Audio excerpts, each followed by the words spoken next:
최근 서울 도심의 한 주택에서 발견된 흰개미, 외래종으로 잠정 확인됐죠. 이 흰개미는 마른 나무를 갉아먹는다고 하는데요. 집도 무너뜨릴 위력을 가졌다고 알려집니다. 사실인지 또 방제는 어떻게 해야 되는지 십수년간 흰개미를 추적 관찰해온 국내 흰개미 연구 권위자시죠. 부산대 생명환경화학과 박현철 교수 화상으로 연결해서 알아보도록 하겠습니다. 네, 교수님 나와 계십니까? 네, 안녕하십니까. 네, 부산대학교 안녕하십니까? 한철 교수입니다. 예. 네, 안녕하십니까. 서울 강남 일대에서 발견된 흰개미 사진 보셨을 텐데요. 교수님이 보시기에 어떤 종의 흰개미입니까? 정확한 조사 결과가 나왔습니까? 현재까지 지금 그 환경부에서는 그 종 단위까지 이제 그 동정하기 위해서 아마 유전체 비교를 하고 있는 것으로 알고 있고요. 네. 제가 처음 사진을 봤을 때 칼로터미티데라고 해서 그 마른 나무만을 가해하는 흰개미과로 판단을 했고 그중에 한 21개의 속이 있습니다. 그중에 한 속이라고 생각을 했는데 얼마 전 환경부에서 크립토터미스라는 속으로 확인을 한 바 있습니다. 종까지는 아직까지 유전체 비교 분석을 해야 알 수 있기 때문에 종까지는 제가 현재로서는 알 수는 없습니다.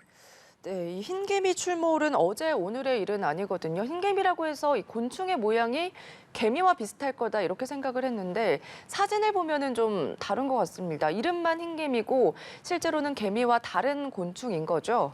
네, 그렇습니다. 일반적으로 이제 우리가 사회성 곤충 하면 벌목의 벌, 개미, 그리고 예전에는 흰개미 목이라고 따로 이제 분류를 해서 흰개미로 이제 불려왔는데 사실 네. 지금 최근 들어서 유전체 비교 분석을 통해서 흰개미는 바퀴목으로 다시 변경이 되었고 음. 그래서 이와 같은 특성을 가지고 있는 흰개미는 전혀 생긴 모습은 유사하지만 전혀 별개의 어떤 그 곤충이라 보면 되겠습니다.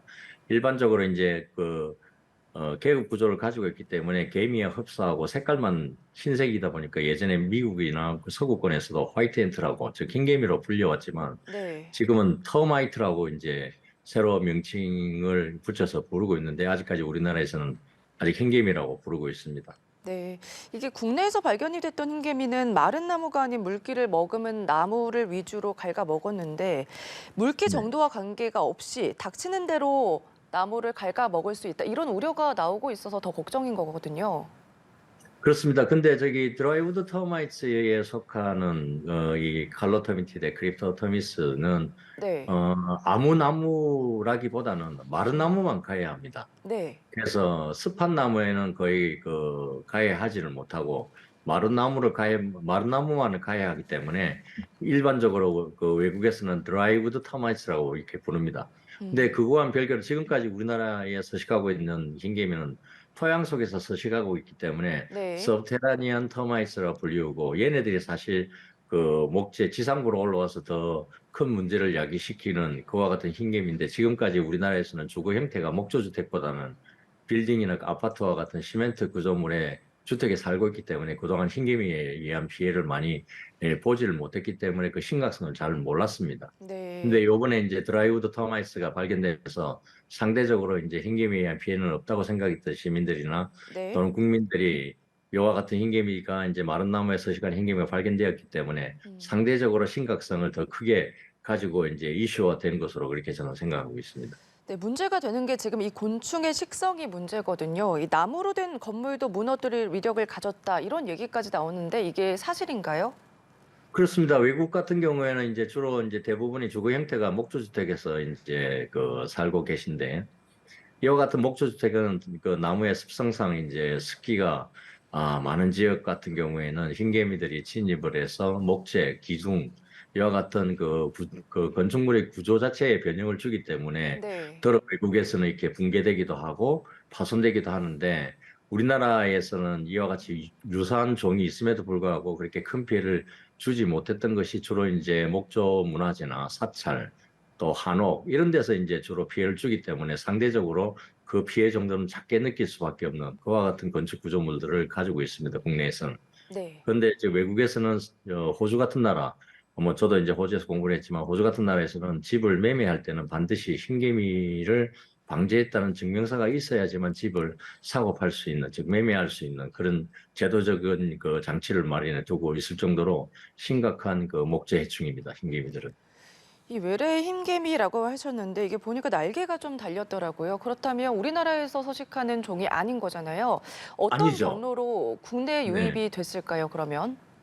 그 흰개미들이 그 날개를 가졌다 안 가졌다 이걸 가지고서 구별하지는 않고요. 네. 일반적으로 이제 특정 시기에 뭐 우리 지금 국내에 원래 살고 있던 흰개미들은 4월 말부터 5월 음. 한 중순 정도 되면 매년 날개를 달고 나오는 그 생식경 흰개미들이 이 날개에 짝짓기 비행을 하기 위해서 나옵니다.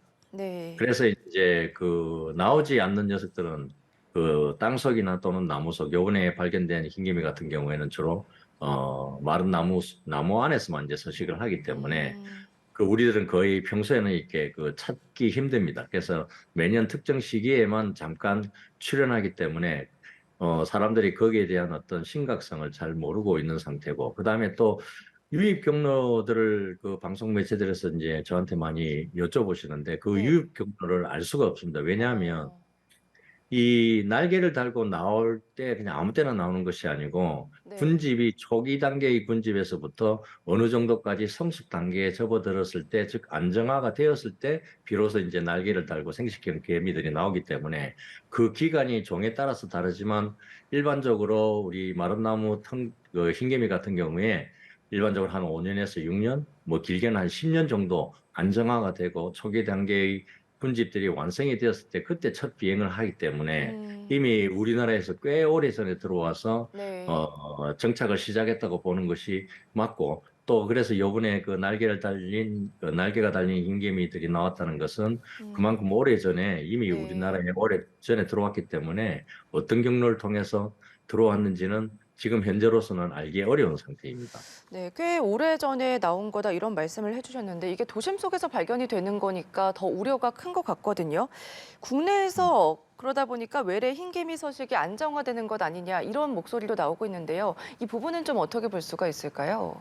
제가 조금 전에도 말씀드렸지만 이게 네. 이제 일반 다른 곤충처럼 바로 이제 그 도입되고 즉 유입되고 국내로 들어와서 바로 발견되는 경우가 있지만 흰개미는 음. 제가 아까도 말씀드렸다시피 개체가 확인되는 경우는 짝짓기 비행을 하기 위해서 음. 날개를 달고 나오는 요 개체들이 발견되었을 때 비로소 이제 흰개미가 있다는 것을 인지할 수가 있습니다. 네. 따라서 이미 우리나라에 꽤 오래 전에 우리나라에 어떤 경로인지는 모르겠지만 음. 유입이 되어서 이미 뭐 정착을 하기 시작했다고 보는 것이 맞겠죠. 그래서 네. 이제 그것 때문에 이제 특히 도심 한가운데서 이것들이 발견되었기 때문에 아마 많은 시민들이나 국민들이 우려를 하고 있을 거라 생각을 하지만 네. 사실 위험 정도를 보면 원래 우리나라에 살고 있었던 이 그 레티큘리터미스라는 즉 일본 흰개미라는 녀석들이 더 큰 피해를 주기 때문에 사실 저는 조금 원래 살고 있는 흰개미들이 어떤 문제가 더 크다고 저는 보고 있죠. 음. 네, 조사를 조금 더 해봐야 알겠지만요. 지금까지 밝혀진 상황으로 봤을 때 이 외래 흰개미의 국내 번식 얼마나 좀 됐다 이렇게 볼 수가 있을까요? 정확하게 딱 집어서 뭐라고 얘기는 할 수는 없습니다. 근데 네. 이제 첫 비행, 이라고 판단을 하고, 왜냐하면 음. 이전에 이제 나왔다면 뭐 이전에 또 뭐 발견이 되었든지 어떤 뭐 보도가 되었겠지만, 네. 지금 최근 며칠 전에 이제 보도가 되었다는 것을 보면 최소한 5년 이상, 6년 이상 우리나라에 들어온 지 한 6, 7년, 뭐 제가 볼 때는 뭐 한 6, 7년 이상 될 것 같은데, 이 정도의 이미 그 오랜 기간 동안, 오랫동안 우리 이 지역에서, 그 발견된 지역에서 정착화가 되었다고 저는 그렇게 생각을 하고 있습니다. 네. 발빠른 방제가 좀 필요할 텐데 국내에는 이런 외래종을 방제하는 전문가도 없다고 합니다. 방제 작업 어떻게 해야 됩니까?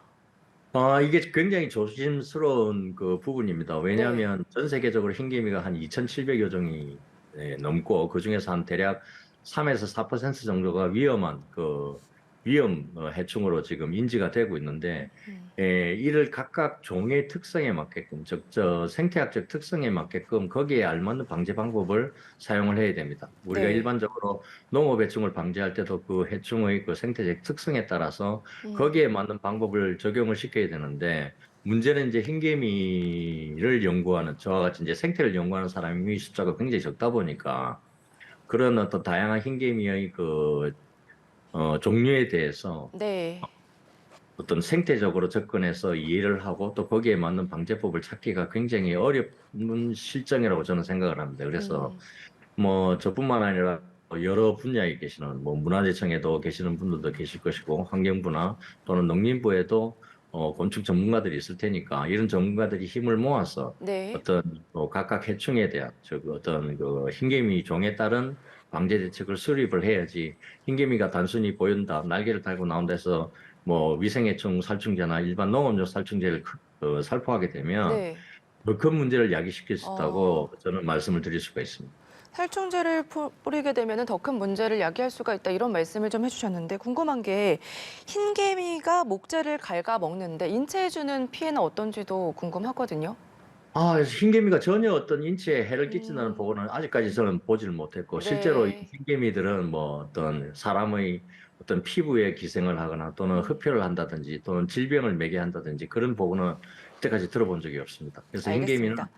예, 네. 인체 전혀 무해하다고 할 수 있습니다. 알겠습니다. 인체는 무해하다 이렇게 말씀을 해주셨는데 만약 우리 집이나 주변에서 이런 외래 흰개미가 발생을 했다. 그렇다면 어떻게 대처하는 게 가장 현명할까요?